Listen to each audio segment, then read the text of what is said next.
The delegate from Fairfax, Delegate Salmon. Mr. Speaker, members of the House, I can't resist, but I voice for point of personal privilege. Delegate has the floor.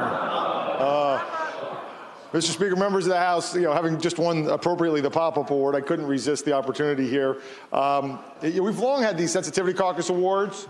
And I want to thank the gentleman from Augusta and the gentleman from Scott for a great presentation. Very well thought out, clearly a lot of effort and research, and you spent a lot of time working on those awards. But let's face it, the Sensitivity Caucus Awards are a majority party production. And so this year, in light of the new mix here on the House floor, some of us thought it was time to revive a tradition even older than the Sensitivity Caucus. You see, before we had a Sensitivity Caucus, we had the Coffin Corner. And in the Coffin Corner was sort of where troublemakers and the jokesters and the pranksters always sort of lurked and lived, which is sort of the reason I've kept this desk and avoided the opportunity to move over to the right.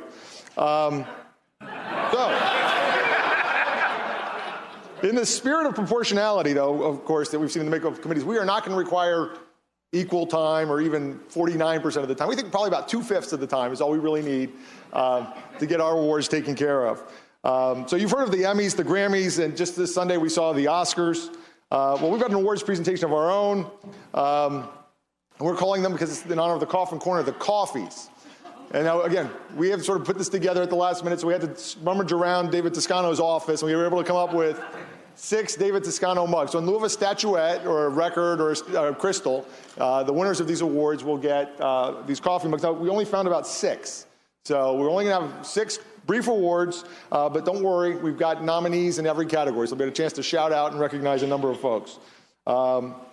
So, like I said, we don't have quite as much time. Under the rules of proportionality, we get about 2 minutes for every 4 the Sensitivity Caucus just had. So with that, I'll yield the floor to my seatmate, the gentleman from Enrico, Delegate Bagby. Point of personal privilege. Delegate Bagby, you have the floor. Mr. Speaker, I really didn't want to do this. I didn't think you did. Mr. Speaker, I made an agreement with my new seatmate.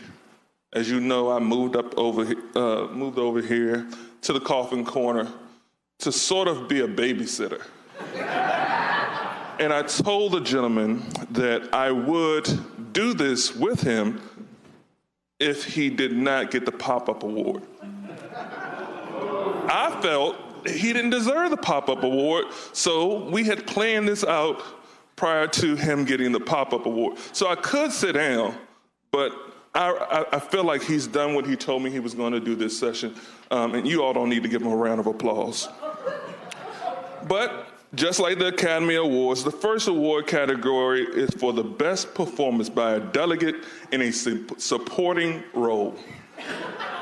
And the nominees are the delegate from Shenandoah. I tried to do it like the speaker. The delegate from Shenandoah, Delegate Gilbert, for the line, "It's procedural, James."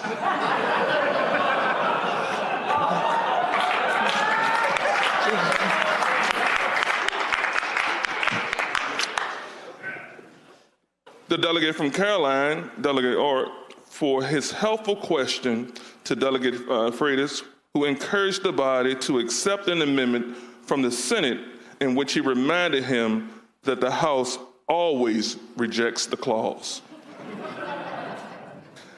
Delegate Toscano for his scripted questions in support of my seatmate Delegate Simon's doomed bill for democracy vouchers, a bill that I seem to be the only one to support in the end. Again, trying to fulfill my agreement with my seatmate at the beginning. And for Speaker Cox, every time he reminds the delegate to, every time he says, "Do you want to remove the amendment?" That's a lot. And in an effort to kiss up, no, we have one more. Next, Dr. Delegates Stolley and Garrett, not for their effort, but for their Baywatch fashion response.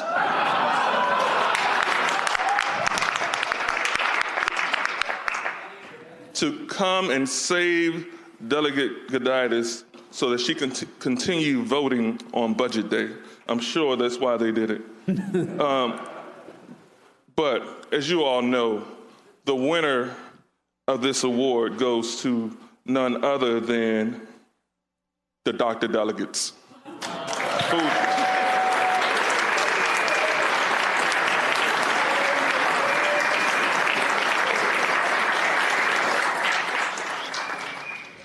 This is a Geico commercial. Mr. Speaker, these won't all be quite so long. Everybody's for a point of personal privilege. Delegate Simon. Okay. Now, sometimes the Oscars, they give their technical awards during a separate ceremony that doesn't even get seen on TV. But here in the Coffin Corner, we really appreciate the effort that goes into creating props for use on the floor. So our next category is for Best Technical Achievement in Presenting a Bill. And we only have 2 nominees.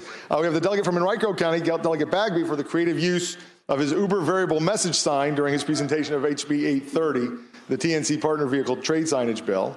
And the delegate from Chesterfield, Delegate Robinson, for the way she wore those multicolored holiday lights as she presented House Bill 1464 for motorcycles and autocycle auxiliary lighting. And of course, the winner is, well, sorry, Lamont, you can be a member of the Coffin Corner, but you can't ever win one of the awards. The winner is Delegate Robinson for her necklace lights.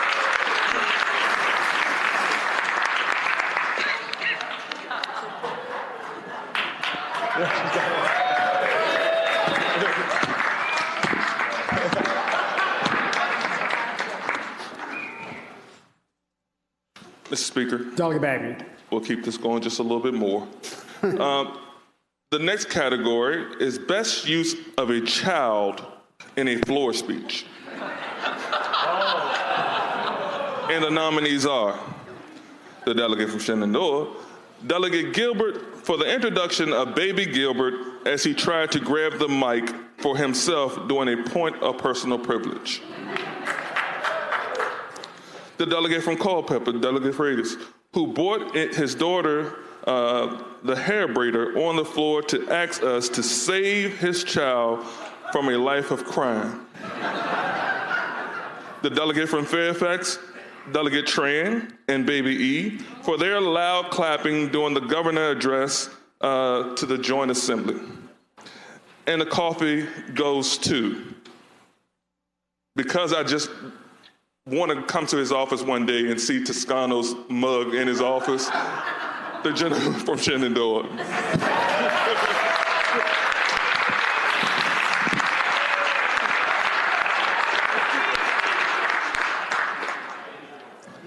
Mr. Speaker.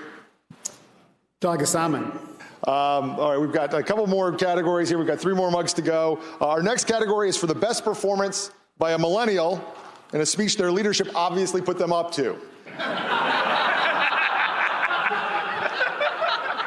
And the nominees are the delegate is Suffolk, Delegate Brewer. The nominees was delegate from Suffolk, Delegate Brewer, for her speech on the potential for an Uber or Lyft tax.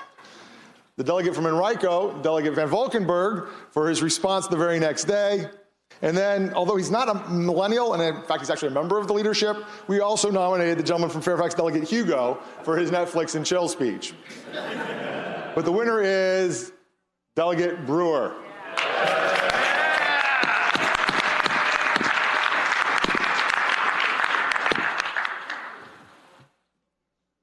Mr. Speaker. Delegate Bagby. Last time I'm getting up. The next award or category, Mr. Speaker, is Best Performance by a Freshman First Bill Defense. Delegate Hurst for refusing to speculate on the leisure time activities of his senior living constituents when asked if they like to watch Netflix and chill. Delegate Carol Ford for knowing exactly how many foreign language students would benefit from her bill. And Delegate Tran for refusing to accept a question from Delegate Simon on a Friday evening. There's no big secret here who wins this award. So, Delegate Tran, congratulations.